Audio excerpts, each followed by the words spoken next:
একজন নারী যখন প্রেমে পড়ে সে বাসন মাজতে মাজতেও মুচকি হাসে, কিন্তু সেই নারীটাই যখন আবার আঘাত পায় তখন ভাত খেতে বসেও কাঁদে।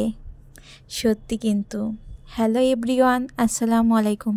সাবরিনাস লাইফস্টাইলে আপনাদের সবাইকে স্বাগতম। কেমন আছেন সবাই? আমি আল্লাহর রহমতে অনেক ভালো আছি। আজকে আমি আপনাদের মাঝে নিয়ে এসেছি একটি ভিন্ন রকম পোলাও রেসিপি নিয়ে। জানি যে পোলাও সবাই কম বেশি রান্না করতে পারেন, কিন্তু আমরা আজকে একটু অন্যরকম করে রান্না করেছি, সেই জন্য মনে করলাম আপনাদেরকে দেখায় আর কি এই রেসিপিটা। এইটা কিন্তু খেতে অনেক মজা।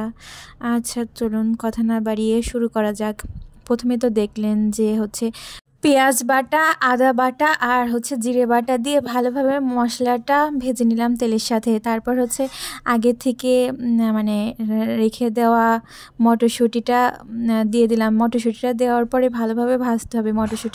না হলে মটরশুঁটির একটা কাঁচা গন্ধ থেকে যায়, সেজন্য আমরা মটরশুঁটি যখনই দেই, চাইনিজ বা পোলাও রান্না করা বা আপনার সবজি খিচুড়ি বলেন বা এমনি খিচুড়ি বলেন, যে কোনো কিছুতেই আমরা মটরশুঁটিটা আগে তেলের সাথে ভালোভাবে ভেজে নিই। ভেজে নিলে খেতেও ভালো লাগে, আবার সেদ্ধ হয়ে যায়, আবার আলাদা একটা স্মেল আসে ওইটা দিয়ে, ওইটা কিন্তু অনেক মজা লাগে।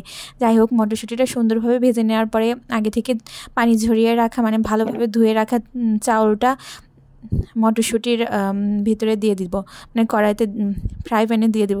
ফ্রাই প্যানে দেওয়ার পরে ভালোভাবে চালটা ভেজে নিতে হবে। যখন দেখবেন যে চাল ভাজতে ভাজতে যখন দেখবেন যে আর লেগে যাচ্ছে না, সুন্দর একটা ভাজা ভাজা কালার আসছে, তখন গরম আমি কিন্তু চুলায় আগে থেকেই গরম পানি করতে দিয়েছিলাম।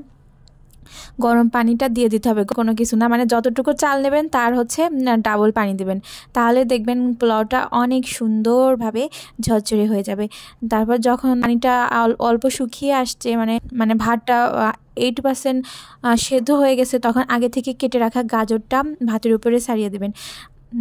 এটা গাজর দিলে কিন্তু মটরশুঁটি আর গাজর পোলাওয়ের ভিতরে দিলে পারে কিন্তু খেতেও অনেক মজা লাগে। কিন্তু আপনারা একদিন অবশ্যই ট্রাই করবেন, আমার এইভাবে একদিন পোলাও রান্না করে অবশ্যই ট্রাই করবেন। একটু খেয়াল করে দেখবেন, আমি কিন্তু এখনও চিনি আর লবণ দেইনি। তারপর যখন দেখবেন ভাতটা প্রায় হয়ে গেছে, তখন পরিমাণ মতো চিনি আর লবণ দিয়ে দেবেন, তাহলে টেস্টটা কিন্তু আরও বেশি বেড়ে যায়। আর আমি কিন্তু বেশি নাড়ছি না, নাড়লে কিন্তু ভাতটা বেশি ঝরঝরি হয় না। এই পর্যায়ে অল্প একটু নেড়ে দেবেন যেন নিচ থেকে লেগে না যায়। নাড়ার পরে যখন পানিটা একেবারে মনে শুকানো শুকানো হয়ে গেছে, তখন ঢাকনা দিয়ে ঢেকে দেবেন। ঢেকে দমে কিছুক্ষণ রেখে দেবেন, একদম মিডিয়াম টু লো হিটে। তাহলেই দেখবেন পোলাওটা অনেক সুন্দর ঝরঝরে হয়ে যাবে। আর এতক্ষণ আমার পাশে থাকার জন্য অনেক ধন্যবাদ। দেখুন আমার খাবার নিয়ে কিন্তু বসে পড়ছি, আর এটা কিন্তু অনেক দিন আগের ভিডিও, আমি ভয় দিছি অনেক দিন পর আর কি, এডিট করার সময় হয় নাই, আর এখনই তো দেখে আমার খেতে ইচ্ছে করছে।